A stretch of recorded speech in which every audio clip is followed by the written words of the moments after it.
আসসালামু আলাইকুম। আমন্ত্রণ বিডি মেঘনা নিউজ 24 সংবাদে। সাথে আছি আমি সানজিদ আক্তার স্মৃতি। শুরুতে জানিয়ে দিব সংবাদ শিরোনাম, এরপর বিস্তারিত।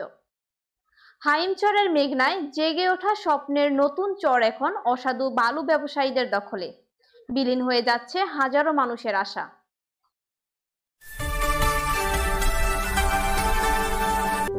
বিডি মেঘনা নিউজ 24। শুনছিলেন সংবাদ শিরোনাম, এবার বিস্তারিত। চাঁদপুর, লক্ষ্মীপুর, শরীয়তপুর ও বরিশালের হিজলার সীমান্তবর্তী এলাকা চর বৈরবী ইউনিয়নে অবস্থিত বাবুরচর মেঘনা নদীতে সম্প্রতি জেগে উঠেছে একটি নতুন চর। এই চরের জীবনের নতুন স্বপ্ন বুনেছিল হাজারো পরিবার।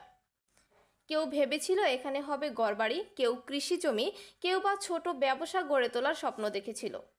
কিন্তু সেই স্বপ্ন এখন ধীরে ধীরে বিলীন হয়ে যাচ্ছে অসাধু বালু ব্যবসায়ীদের লোভের ফাঁদে। জানা গেছে, প্রতিদিন দিনের আলোতে শত শত ড্রেজার মেশিন দিয়ে চলছে বালু উত্তোলনের মহোৎসব। নদীর বুক চিরে প্রতিনিয়ত তুলে নেওয়া হচ্ছে মূল্যবান বালু। এই জেগে ওঠা চরটাই ছিল একসময় এলাকার জনসাধারণের পৈতৃক সম্পত্তি, বাসস্থান ও আত্মীয় স্বজনের কবর। কিন্তু কে রাখে তার খবর? দীর্ঘদিন জল্পনা কল্পনার অবসানের পর জেগে উঠল এই স্বপ্নের চর। কিন্তু কিছু অসাধু বালু খেকো লুটেরা তাদের সামান্য কিছু অর্থ আয়ের আশায় এলাকার সম্পদ সাগর দিল ভাষায়। সবকিছু জানার পরেও প্রভাবশালীদের ভয়ে কেউ মুখ খুলতে চায় না। সাধারণ জনগণ তারা বলেন, চর কেটে নিয়ে যায় যাক, তবুও প্রাণটা বেঁচে থাক। তারা আরো জানান, দিবালোকে নদীর মধ্যে থাকলেও রাতের অন্ধকারে ড্রেজারগুলো একেবারে চরের কুল ঘেঁষে বালু উত্তোলন করে। যে কোনো সময় আবারও শুরু হতে পারে সেই ভয়াবহ ভাঙন। আরও বিস্ময়ের বিষয়, এই অবৈধ কর্মকাণ্ড ঘটছে নীলকমল নৌ পুলিশ ফাঁড়ির সামনেই, প্রকাশ্য দিবালোকে। অথচ আইন শৃঙ্খলা রক্ষাকারী বাহিনী ও প্রশাসন এই বিষয়ে নীরব ভূমিকা পালন করছে। এলাকাবাসীর অভিযোগ, প্রশাসন ও কিছু জনপ্রতিনিধি দেখেও না দেখার ভান করছেন। স্থানীয়দের প্রশ্ন, কার ছত্রছায়ায় চলছে এই বালু লুটের মহোৎসব? এখনও সেই প্রশ্নের উত্তর মেলেনি। হাজারো মানুষের জীবনের স্বপ্ন, তাদের ভবিষ্যৎ ও নদী রক্ষা আশা প্রতিদিন মিশে যাচ্ছে মেঘনার স্রোতে।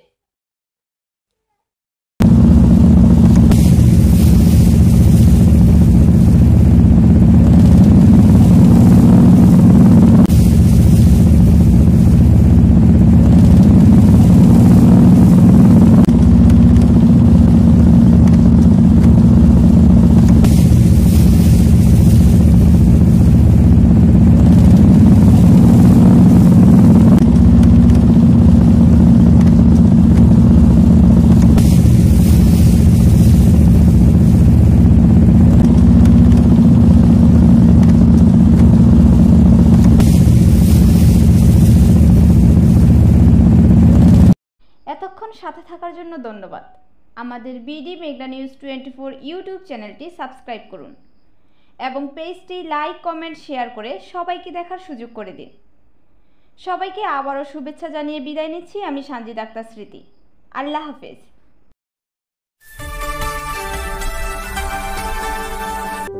বিডি মেঘনা নিউজ 24।